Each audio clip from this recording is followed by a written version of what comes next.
L'aromathérapie, l'utilisation des huiles essentielles est devenue très populaire, mais beaucoup sous-estiment leur incroyable puissance, nécessitant parfois des dizaines de citrons pour une petite bouteille.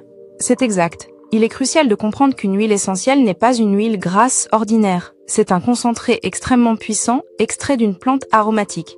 Pensez à la lavande qui donne son huile essentielle ou au citron qui nous donne l'huile essentielle de citron. Il y a aussi la menthe qui donne l'huile essentielle de menthe poivrée.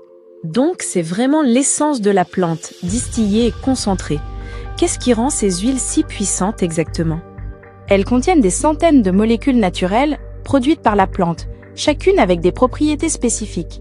Certaines peuvent être relaxantes, d'autres stimulantes, purifiantes ou même soutenir le confort respiratoire ou digestif. Mais leur puissance vient aussi de la concentration. Pour obtenir une petite bouteille de 15 ml, il faut souvent une très grande quantité de plantes, comme plusieurs dizaines de citrons pour l'huile essentielle de citron. Et c'est pour ça que vous insistez tant sur le respect et la prudence.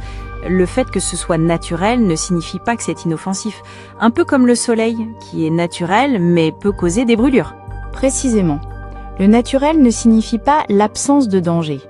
Les huiles essentielles sont naturelles, mais elles exigent une utilisation correcte pour être sûres et efficaces. Alors comment ces huiles agissent-elles sur notre corps?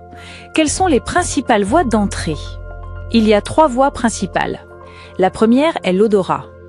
Lorsque vous sentez une huile essentielle, les molécules aromatiques montent vers le nez et le cerveau reçoit des informations qui peuvent influencer les émotions, le stress, la détente ou la vigilance. C'est pourquoi certaines odeurs peuvent nous apaiser instantanément. Je comprends. L'impact direct sur notre système nerveux via l'olfaction. Et la deuxième voie. La peau est la deuxième voie. Une huile essentielle appliquée sur la peau peut traverser ses couches superficielles. C'est l'idée derrière l'utilisation de certaines huiles en massage. Cependant, il est essentiel de noter que toutes les huiles ne doivent pas être appliquées pures. Beaucoup doivent être diluées dans une huile végétale pour éviter les irritations. La dilution est donc un facteur clé pour la sécurité. Et la troisième voie, l'ingestion, est-ce quelque chose que l'on peut faire en toute sécurité? L'utilisation interne ou ingestion est pratiquée par certaines écoles d'aromathérapie. Cependant, cette méthode demande beaucoup plus de connaissances et de prudence. Pour les débutants, il est bien préférable de se concentrer sur l'odorat et l'application cutanée, qui sont des approches plus accessibles et généralement plus sûres. La sécurité avant tout, c'est ce que je retiens. Y a-t-il des règles d'or spécifiques que les débutants devraient absolument suivre pour naviguer dans ce monde des huiles essentielles? Absolument. Il y a 3 règles d'or.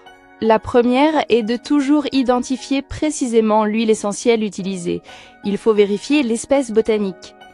La deuxième est de respecter les doses recommandées. Penser que plus c'est mieux est une erreur dangereuse en aromathérapie. Et enfin, la troisième règle est de demander conseil à une personne compétente en cas de doute. Ne devinez jamais quand il s'agit de votre santé. Ces règles semblent fondamentales. Donc, pour récapituler, les points essentiels à retenir sur les huiles essentielles? En bref, une huile essentielle est un concentré très puissant d'une plante. Le fait qu'elle soit naturelle ne la rend pas sans risque. Il faut être vigilant. Elles agissent principalement par l'odorat et la peau. Et surtout, la sécurité est aussi importante que l'efficacité. L'objectif d'un bon aromathérapeute n'est pas d'utiliser beaucoup d'huile, mais d'utiliser la bonne huile, de la bonne façon, au bon moment. Si vous avez appris quelque chose de cette conversation sur les huiles essentielles, partagez cet épisode avec quelqu'un qui pourrait en bénéficier.